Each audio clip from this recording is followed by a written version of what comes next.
विचार से विश्वास तक शिक्षा का नया अध्याय। स्वागत है आपका दामोदर यूनिवर्सिटी में। From thought to believe, a new chapter of education. Welcome to Damodar university. Hey everyone, मैं स्मृति झा, आपकी डिजिटल मेंटर। आज की क्लास में हम केमिस्ट्री के 2.1.4 ये जो टॉपिक है हमारा, how do acids and bases react with each other, इसे कवर करेंगे। यानी एसिड्स और बेसिस एक दूसरे के साथ कैसे रिएक्ट करते हैं, इसे कवर करना है। इससे पहले हम एक बार अब तक हमने क्या पढ़ा है इस चैप्टर में, उसे रिकॉल कर लेते हैं। तो चैप्टर में सबसे पहले हमने देखा था कि एसिड्स क्या होते हैं और बेसिस क्या होते हैं। तो एसिड्स क्या होता है? एसिड्स ऐसे सब्सटेंसेस होते हैं जो कि टेस्ट में कैसे होते हैं, सॉर यानी कि खट्टे होते हैं, और जो ब्लू लिटमस पेपर को रेड में कन्वर्ट कर देते हैं। जबकि बेसिस क्या होते हैं? बेसिस वे सब्सटेंसेस होते हैं जो कि टेस्ट में बिटर यानी कड़वे होते हैं, और ये रेड लिटमस को ब्लू लिटमस में कन्वर्ट कर देते हैं। इसके बाद हमने कुछ इंडिकेटर्स देखे थे, कुछ नेचुरल इंडिकेटर्स थे और कुछ सिंथेटिक इंडिकेटर्स थे, कुछ ऑल्फैक्टरी इंडिकेटर्स थे। इन सब के बारे में देखा था। तो नेचुरल इंडिकेटर हमारे पास में था लिटमस सॉल्यूशन। लिटमस सॉल्यूशन एक पर्पल डाई होता है, पर्पल कलर का होता है, जो कि हमारा एक थाइलोफाइटा डिवीज़न के अंतर्गत आता है। मतलब जितने भी स्पीशीज़ होते हैं, प्लांट्स होते हैं, उनको डिफरेंट डिवीज़न्स में बांटा गया है। तो ये हमारा लिटमस जो है ये थाइलोफाइटा डिवीज़न के अंतर्गत आता है।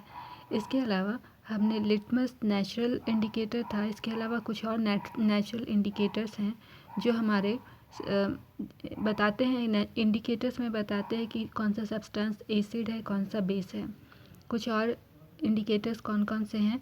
रेड कैबेज लीव, टर्मरिक हो गए, coloured petals of flowers, hydrangea, petunia, ये सभी हमारे इंडिकेटर्स होते हैं। इसके अलावा हमने केमिकल प्रॉपर्टीज़ देखी थी। कुछ इंडिकेटर्स हमारे वो थे जो ऑल्फैक्टरी इंडिकेटर्स थे। ऑल्फैक्टरी इंडिकेटर्स वे होते हैं जो कि अपने स्मेल को चेंज करके बताते हैं कि जो सब्सटेंस है वो एसिडिक है या बेसिक है। तो ऑल्फैक्टरी इंडिकेटर्स हमारे क्या थे? वैनिला, अनियन, क्लोव, ये सभी हमारे ऑल्फैक्टरी इंडिकेटर्स होते हैं जो अपने स्मेल को चेंज करके बताते हैं कि सब्सटेंस एसिड है या फिर बेस है। इसके बाद हमने देखा था कि एसिड और बेस जब मेटल के साथ में रिएक्ट करते हैं तो क्या होता है। तो जब हमारा कोई भी एसिड है वो मेटल के साथ में रिएक्ट करता है तो क्या होता है? जब एसिड मेटल के साथ में रिएक्ट करता है तो सॉल्ट और हाइड्रोजन गैस बनता है। और वहीं जब हमारा बेस रिएक्ट करता है तो क्या होता है? जब बेस रिएक्ट करता है तो हमारा इस तरह का रिएक्शन होता है।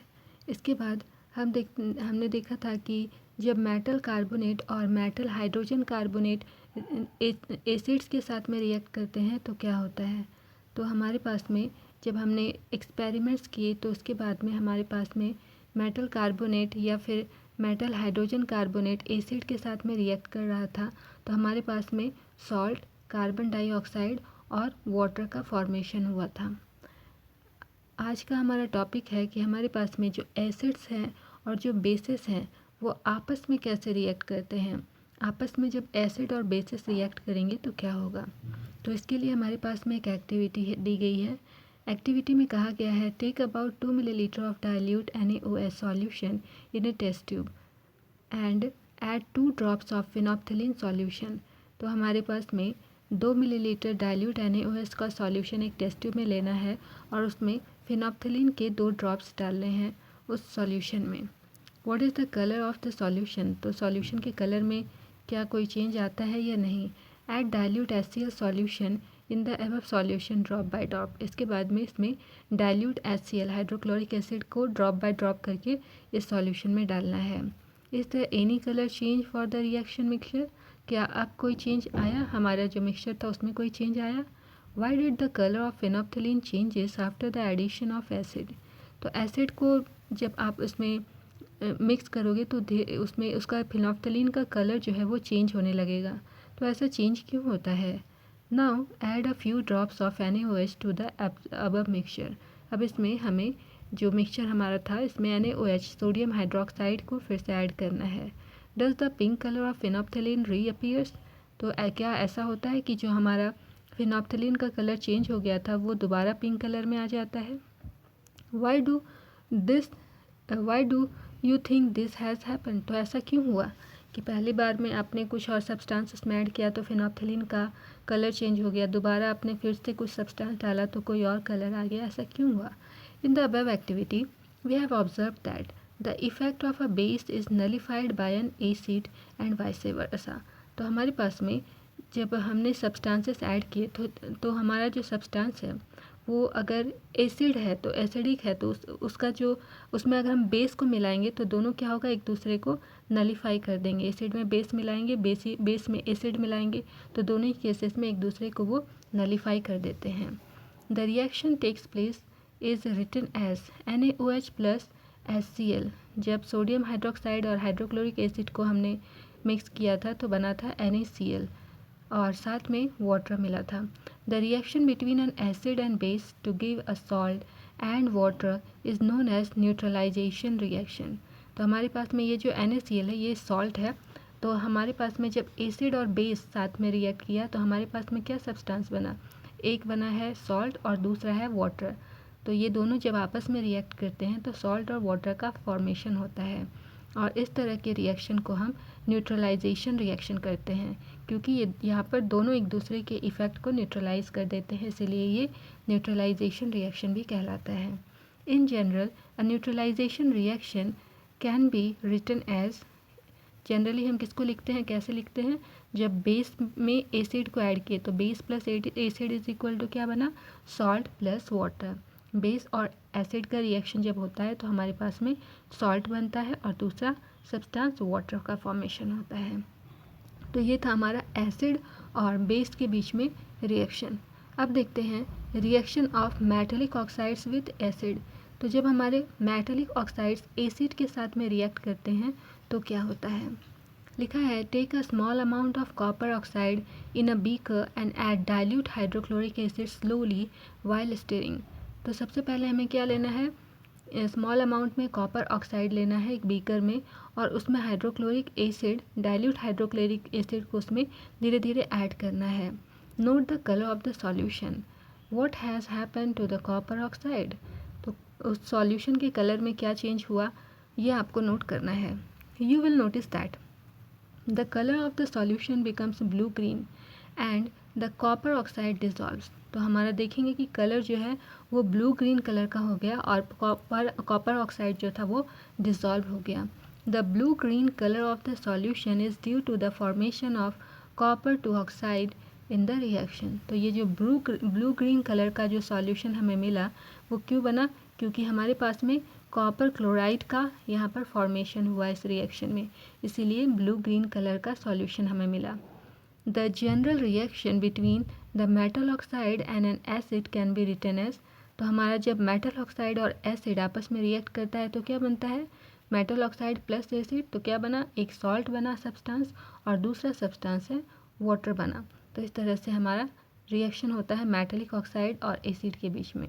जब कोई भी मेटल का ऑक्साइड एसिड के साथ रिएक्ट करता है तो हमारे पास में दो सब्सटेंसेस बनते हैं, एक है वाटर और दूसरा है सॉल्ट। अगला है now right and balance the equation for the above reaction since metallic oxides react with acids to give salt and water. Similar to the reaction of a base with the acid, metallic oxides are said to be basic oxides. तो यही जो हमने अभी ये equation, ये जो experiment किया था इसको इक्वेशन के फॉर्म में लिखना है। आगे लिखता है reaction of non metallic oxides with base. तो अब जब नॉन मेटलिक ऑक्साइड बेस के साथ में रिएक्ट करेगा तब क्या होगा, लिखता है you saw the reaction between carbon dioxide and calcium hydroxide. Calcium hydroxide को लाइम वाटर कहते हैं इन एक्टिविटी 2.5। तो ये आपने एक्टिविटी 2.5 में देखा था। Calcium hydroxide which is a base react with carbon dioxide to produce a salt and water. तो कैल्शियम हाइड्रोक्साइड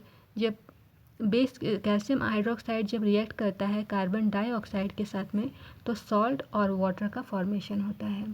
कैल्शियम हाइड्रोक्साइड एक बेस है since this is similar to the reaction between the base and acid. तो हमारे पास में जब base और acid react करते थे तो वहाँ पर भी ऐसा ही कुछ रिएक्शन हमें देखने मिलता था। We can conclude that non metallic oxides are acidic in nature. इसलिए हम कह सकते हैं कि नॉन मेटलिक ऑक्साइड्स हमारे नेचर में कैसे होते हैं, एसिडिक होते हैं। अब हमारे पास में कुछ क्वेश्चंस हैं। क्वेश्चन है why should curd and sour substances not be kept in the brass and copper vessel.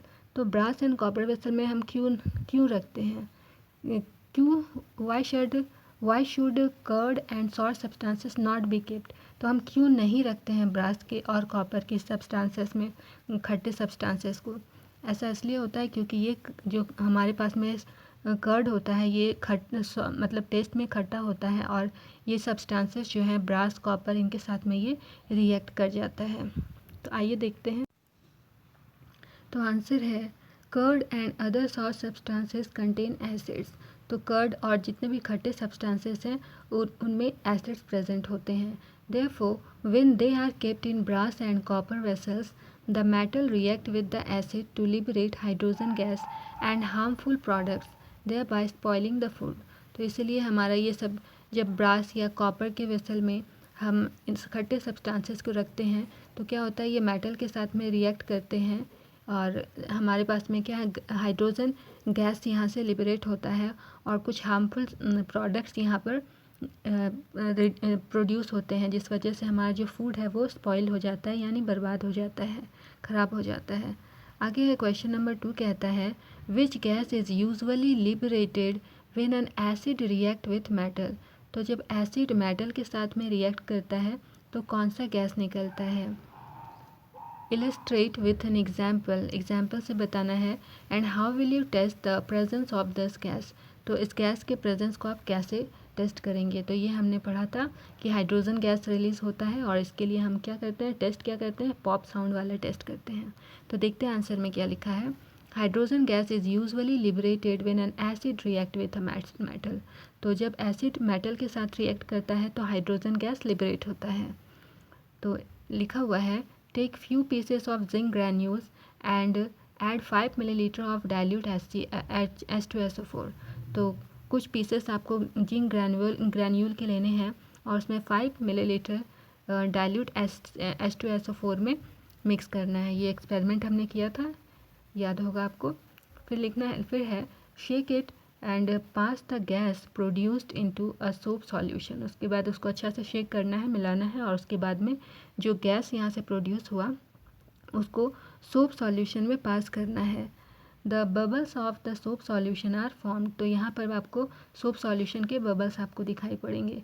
These soap bubbles contain hydrogen gas. तो यहाँ इसमें जो बबल्स हैं इसमें ये हाइड्रोजन गैस कंटेन करते हैं, जिसके लिए इक्वेशन इस तरह से है H2SO4 प्लस जिंक Zn और हमारा प्रोडक्ट क्या बना है ZnSO4 plus H2। Hydrogen gas यहाँ से लिबरेट हुआ है। We can test the evolved hydrogen gas by its burning with a pop sound when a candle is brought near the soap bubble. तो यही लिखा हुआ है कि जब हम एक कैंडल को इस गैस के पास में लेकर के जाते हैं तो यहाँ पर क्या होता है, पॉप साउंड के साथ ये बर्न करने लगता है। तो इससे पता चलता है कि जो गैस यहाँ से निकल रहा है वो कौन सी गैस है, वो हाइड्रोजन गैस है। क्वेश्चन नंबर 3 है metal compound A react with dilute hydrochloric acid to produce effervescence. तो हमारे पास में एक मेटल कंपाउंड ए है जो कि हमारा डाइल्यूट हाइड्रोक्लोरिक एसिड के साथ में रिएक्ट करता है तो इफरवेसेंस प्रोड्यूस करता है। The gas evolved extinguishes a burning candle. Write a balanced chemical equation for the reaction if one of the compound formed is calcium chloride. तो आपको सिंपली एक बैलेंस केमिकल इक्वेशन लिखना है जिसमें कि एक कंपाउंड आपका कैल्शियम क्लोराइड होगा। तो हमारा रिएक्शन है इस तरह से, कैल्शियम कार्बोनेट हमारा रिएक्ट किया है। कैल्शियम कार्बोनेट किसके साथ में रिएक्ट किया है, हाइड्रोक्लोरिक एसिड के साथ में। यही लिखा हुआ था, मेटल का कोई कंपाउंड है जो हाइड्रोक्लोरिक एसिड के साथ में रिएक्ट किया है। तो ये कैल्शियम कार्बोनेट है जो हाइड्रोक्लोरिक एसिड के साथ में रिएक्ट किया है। CaCO3 कैल्शियम कार्बोनेट के लिए फॉर्मूला होता है और हाइड्रोक्लोरिक एसिड के लिए फॉर्मूला होता है HCl। जब रिएक्ट करेगा तो क्या बनेगा, कैल्शियम क्लोराइड बनेगा CaCl2। कैल्शियम क्लोराइड, साथ में क्या बनेगा, कार्बन डाइऑक्साइड CO2, और साथ में कौन सा गैस बन रहा है, वो साथ में क्या बनेगा, वाटर बनेगा। तो ये हमारा इक्वेशन बना और इसके बाद इस इक्वेशन को आपको बैलेंस कर लेना है। आई होप कि आपको बैलेंसिंग पर अभी पूरा कमांड आ गया होगा और सारे फॉर्मूले आप बनाने सीख गए होंगे। तो ये था हमारा इक्वेशन जो फॉर्म करने के लिए कहा गया था। तो बच्चों, आज की क्लास को हम यहीं तक रखते हैं। यदि कोई भी डाउट हो तो आप अपने डाउट्स हमारे DU के कमेंट सेक्शन में ज़रूर पूछें। मैं हर एक लर्नर को रिप्लाई देने की कोशिश करूँगी। Okay then, keep learning, keep growing only at DU। मिलते हैं अगली क्लास में एक नए टॉपिक के साथ। Bye bye.